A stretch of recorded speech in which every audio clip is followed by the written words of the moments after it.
How to see blocked list on Facebook. Hey everyone, welcome back to the channel. In today's video, I'll show you how to see block list on Facebook. So now without further ado, let's get started. So here, first thing first, open the Facebook app on your phone. And now here, once you're inside the app, just tap on the three dash icon shown in the top left corner of the screen. And now here, once a pop-up menu appears, you can simply scroll down and select settings and privacy. Now here, just under settings and privacy, you can just tap on settings.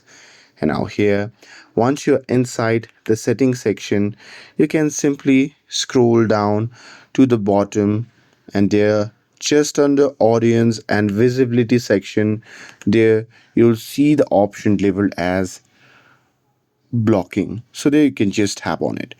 And now here in this section, you'll see the list of all the peoples that you have blocked on Facebook. And that's it. With this, if you found this video helpful, then don't forget to like, share, and subscribe to get updated for more videos. Thanks for watching, and I'll see you in the next video.